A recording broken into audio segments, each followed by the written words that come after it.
কোমর পানি থেকে বুক পানি তুটে গেছে, কিন্তু এখন তো মেঘদের, যার কারণে পানি কমার সম্ভাবনা তো এখন নাই। মেঘ না থাকলে হয়তো পানি কমলো না। সিলেট নগরীর বাদামবাগিচা এলাকায় ইলিয়াসকান্দি পয়েন্টে আপনারা দেখছেন যে ইলিয়াসকান্দি পয়েন্টের যে রাস্তাটি রয়েছে সেই রাস্তাটি কিন্তু এখন আর নেই। এই জায়গায় কিন্তু 4 থেকে 4.5 ফিট পানি রাস্তায়, এবং প্রত্যেকটি দোকানে 3 থেকে 3.5 ফিট পানি, এবং কিছু নিচু জায়গায় কিন্তু এর চেয়েও বেশি পানি।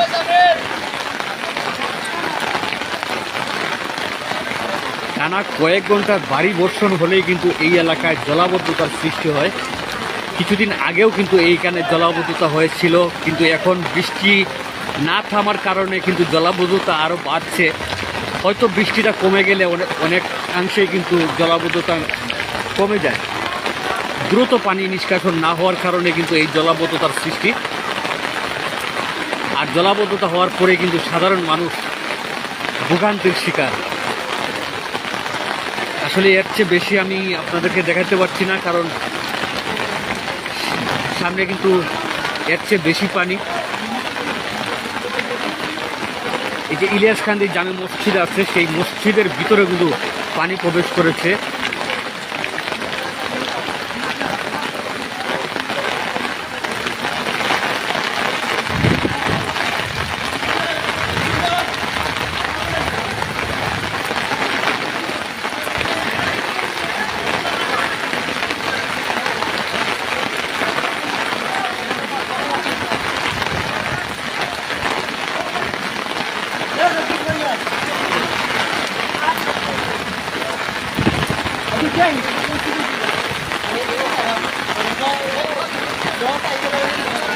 সিলেট সিটি কর্পোরেশনের 6 নম্বর ওয়ার্ডের যে বাদামবাগিচা, ইলিয়াসকান্দি, সৈয়দ মুগনি, এইসব এলাকা কিন্তু এখন পানির নিচে। দেখছেন কি পরিমাণ জলাবদ্ধতা হয়েছে। আমার যে সামনে একজন মানুষ হেঁটে যাচ্ছেন, দেখুন যে মিনিমাম 4 ফিট পানি হবে।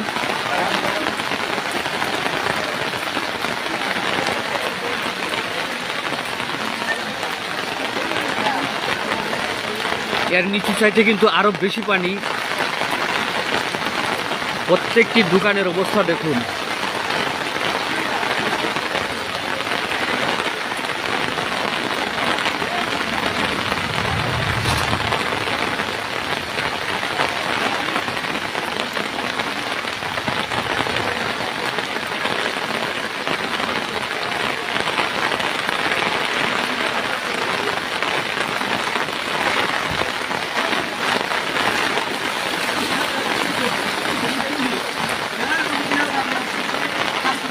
সামনে সামনে কতখান পানি, কোমর পানি। আর আর কোন কোন সাইডে পানি উঠছে?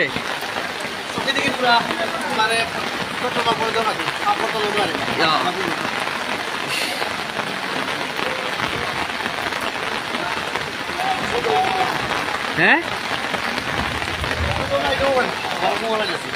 কোমর পানি থেকে বুক পানি তুটে গেছে, কিন্তু এখন তো মেঘদের, যার কারণে পানি কমার সম্ভাবনা তো এখন নাই। মেঘ না থাকলে হয়তো পানি কমলো না।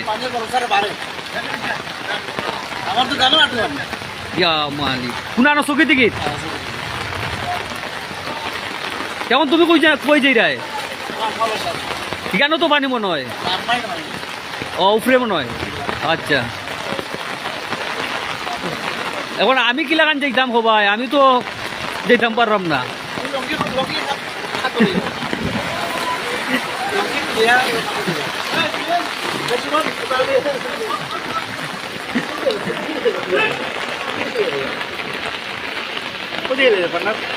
হ্যাঁ।